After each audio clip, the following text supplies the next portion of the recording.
पहली बार पाकिस्तान बांग्लादेश के बीच सीधे समुद्री संपर्क की शुरुआत हुई। नवंबर में कराची से कार्गो शिप बंगाल की खाड़ी से होते हुए बांग्लादेश पहुंचा। 50 साल में पहली बार बांग्लादेश में मोहम्मद अली जिन्ना की जयंती मनाई गई है।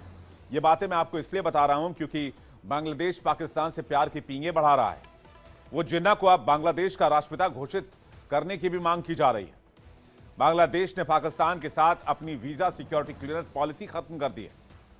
पाकिस्तान की आवाम को भी पता है कि बांग्लादेश दगाबाज है। जिस भारत ने उसका इतना साथ दिया, जिस भारत ने बांग्लादेश को आजादी दी, उसी बांग्लादेश ने भारत से दुश्मनी कर ली। इस पर पाकिस्तान के लोगों का भी रिएक्शन आया, वो भी आपको सुनवाते हैं। पाकिस्तान के साथ 23 साल लगभग बाद 24 साल आजाद आपने किया, आप चले गए, डेस एंड गुड, कोई मतलब नहीं। आपने अलग अपना मुल्क बनाना था, आपने ठीक। आपको सपोर्ट की जरूरत थी, एक पिलर की जरूरत थी, आपको 4 पिलर दे दिए इंडिया ने। उन्होंने कहा हम आपको सपोर्ट करते हैं, चाहे उसमें इंडिया का कोई इंटरेस्ट था या नहीं था, लेकिन उन्होंने सपोर्ट किया।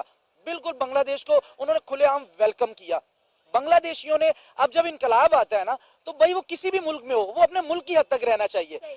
जब आपके घर में कोई मसला होता है, आप उसको अपने घर में सॉल्व आउट करें। ये नहीं कि आप पूरे मोहल्लों को कहें कि भी तू भी निकल, तू भी निकल, तू भी। ये काम नहीं होना चाहिए। ये किया बांग्लादेशियों ने, और उसका जो रिएक्शन और जो जैसे पब्लिक उनकी अब इंडियन रिएक्ट कर रही है, ये इस तरह की उम्मीद रखनी चाहिए थी बांग्लादेश को। अब चीखें मारने की जरूरत नहीं है, अब गेम आपके हाथ से निकल चुकी है। मेरी मस्जिद का कोई एक पत्ता तोड़ेगा, मुझे नहीं अच्छा लगेगा, वो चाहे मुसलमान तोड़े चाहे हिंदू तोड़े। इसी तरह अगर हिंदू की, अगर आप उसके मजहब के साथ अगर आप कुछ ना कुछ छेड़खानी कर रहे हैं, आप उनको डिमोलिश कर रहे हैं, आप तोड़ रहे हैं, तो वो कैसे बर्दाश्त करेंगे? लेकिन क्या बहुत प्लानिंग के साथ बांग्लादेश और भारत में रिफ्ट पैदा करने की कोशिश की गई? आइए जानते हैं। पहले शेख हसीना को बांग्लादेश से भगाया गया, फिर कट्टरपंथी ताकतों ने सत्ता पर कब्जा कर लिया। इसके बाद प्लानिंग के तहत हिंदुओं पर हमले शुरू हुए, हिंदुओं का जबरन धर्म परिवर्तन कराया जाने लगा। वैसे यह सिलसिला 1971 से शुरू है। आपको जानकर हैरानी होगी, 1971 में जब बांग्लादेश बना, उस वक्त बांग्लादेश में 20% हिंदू थे। आज की तारीख में सिर्फ 7% हिंदू बचे हैं। वो भी बांग्लादेश छोड़ देना चाहते हैं और इन पर बांग्लादेश छोड़ने का दबाव भी बनाया जा रहा है। यही नहीं, आवाज उठाने पर इस्कॉन के संत चिन्मय दास पर फर्जी केस डालकर गिरफ्तार कर दिया गया। चिन्मय की पेशी के समय मुस्लिम वकील को कट्टरपंथियों ने मारा। वकील को मारने का आरोप साजिश करने के लिए इस्कॉन पर लगाया गया। वकील को मारने के बाद इस्कॉन और हिंदुओं के खिलाफ फिर से हिंसा शुरू हो गई। लेकिन इस पूरे घटनाक्रम पर भारत की बहुत पैनी नजर है।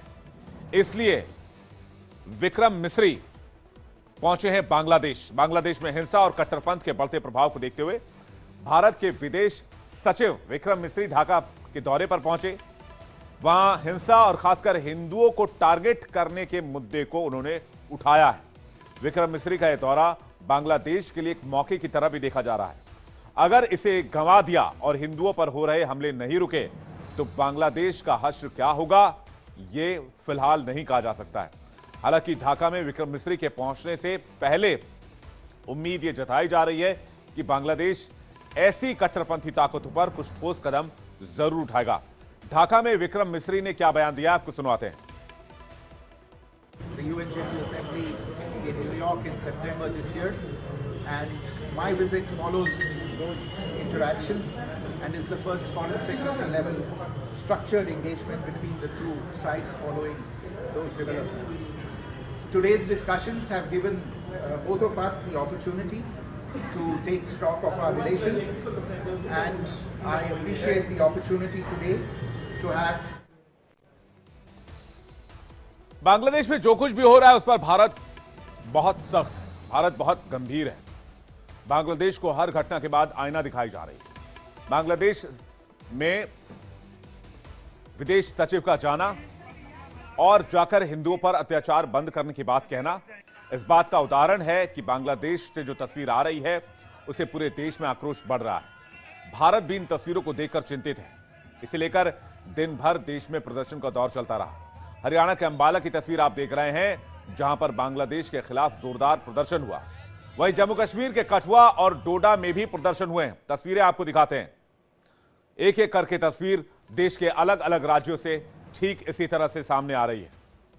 पहले हरियाणा में, फिर डोडा में और पश्चिम बंगाल में अलग अलग जगहों में इसी तरह से प्रोटेस्ट हो रहे हैं और हर जगह से बांग्लादेश के ऊपर प्रेशर बढ़ाए जाने की मांग की जा रही है। डोडा कठुआ के लोगों का क्या कहना था, आपको सुनवाते हैं।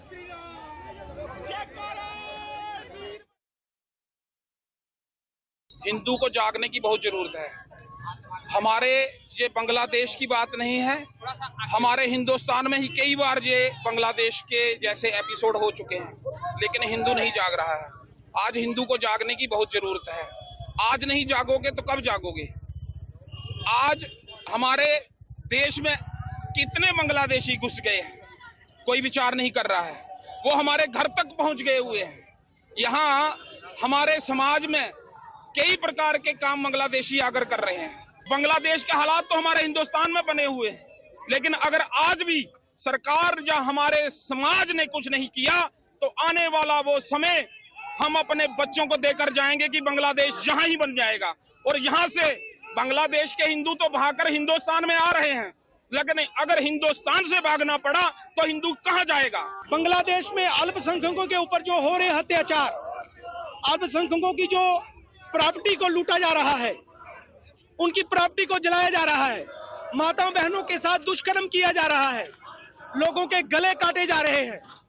मैं कहता हूं कि अब यूएनओ कहां है? अब यूएनओ खामोश क्यों है? केंद्र सरकार से ये समस्त देशभक्त समाज मांग करता है कि वहां पर। आइए आगे बढ़ते हैं, बात करते हैं आज की एक और बड़ी खबर की। दीदी ने सिर्फ बांग्लादेश को झटका नहीं दिया है, ममता दीदी ने झटका दिया है इंडिया अलायंस को भी। महाराष्ट्र में एमवीए की करारी हार के बाद इंडिया में घमासान छिड़ा हुआ है। ममता बनर्जी ने नेतृत्व की मांग कर दी है। एक तरह से चर्चा भी चल पड़ी है, जिसे लेकर सियासी चर्चा बहुत जोर शोर से उठ रही है। इस बीच टीएमसी सांसद कीर्ति आजाद ने बीजेपी के खिलाफ कांग्रेस और टीएमसी का स्ट्राइक रेट रद्द कर दिया है, यानी कि दावा कर दिया है कि पीएम मोदी का सामना करने के लिए ममता बनर्जी ज्यादा सक्षम है। और यह बात टीएमसी के अलग अलग नेताओं की तरफ से भी की जा रही है। पहले आपको कीर्ति आजाद और पप्पू यादव का बयान सुनवाते हैं, फिर होगी आगे की सियासी बातचीत। आप देखें तो बहुत सारे घटक दल हैं इंडिया ब्लॉक के जो प्रसन्न नहीं हैं और वो चाहते हैं कि ममता बनर्जी को लीड करना चाहिए इंडिया ब्लॉक। उन्होंने ही खड़ा किया था। नरेंद्र मोदी जी जब भी वहां गए हैं तो उन्होंने मुंह की खाई है। जितनी बार वो बंगाल को बदनाम करने का प्रयास करते हैं, ममता बनर्जी के बारे में बोलते हैं, लोग उतने ही बढ़ चढ़ करके और उन लोगों को वोट करती हैं। तो उनकी एक अलग पहचान है ममता बनर्जी की और वह सबसे सक्षम है। और जब सब लोग कह रहे हैं तो इसके ऊपर विचार होना ही चाहिए। भैया हमको तो समझ में नहीं आ रहा है। ममता दीदी बड़ी लीडर हैं और सब उनका सम्मान करती हैं। वो नेतृत्व कर ही रही है, उनकी बात सब मान ही रहा है। कांग्रेस भी ममता दीदी का सम्मान करती है और मानती है ममता दीदी को। हम लोग ममता दीदी को बिल्कुल अपनी बड़ी बहन की तरह, माँ की तरह देखते हैं और राहुल जी बहुत रेस्पेक्ट करते हैं ममता दीदी का। अब कीर्ति आजाद ने कहा क्या है, इसे समझने की आवश्यकता है।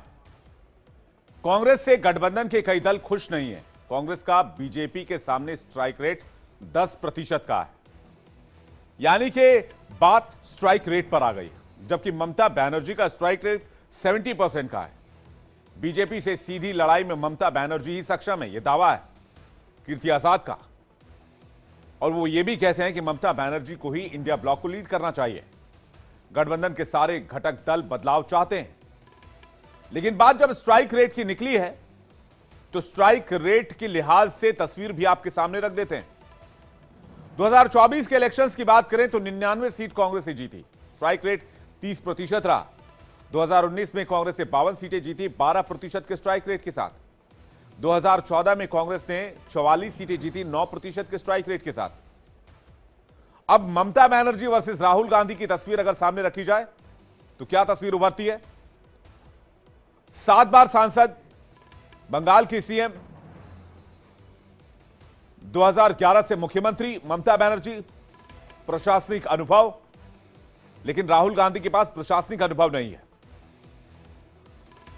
इसी तरह से कांग्रेस अध्यक्ष का पद राहुल गांधी ने छोड़ दिया, जबकि बंगाल की सीएम 7 बार सांसद रह चुकी हैं, 2011 से मुख्यमंत्री रह चुकी हैं और 25 साल से टीएमसी की अध्यक्ष भी हैं। कीर्ति आजाद ने स्ट्राइक रेट वाला जो कार्ड खेला है, उसमें कहीं ना कहीं राहुल गांधी पर ममता बनर्जी का पलड़ा भारी दिखता है, जिसे लेकर आरजेडी नेता तेजस्वी यादव ने चालाकी भरा मूव लिया है। आपको सुनाते हैं। देखिए, ये तो सब लोगों को मिलजुल के फैसला लेना है और जो सबकी राय बनेगी उसमें हम लोगों को किसी के नाम पे कोई अभी विचार नहीं किया है, लेकिन जब ये निर्णय होगा, सब लोग बैठेंगे तभी हो सकता है। अब आपको जल्दी से बता देते हैं कि ममता बनर्जी के साथ कौन कौन सी पार्टियां नजर आ रही हैं। ममता बनर्जी के साथ शिवसेना यूबीटी, समाजवादी पार्टी, आम आदमी पार्टी, राष्ट्रीय जनता दल, ये तमाम पार्टियां अभी तक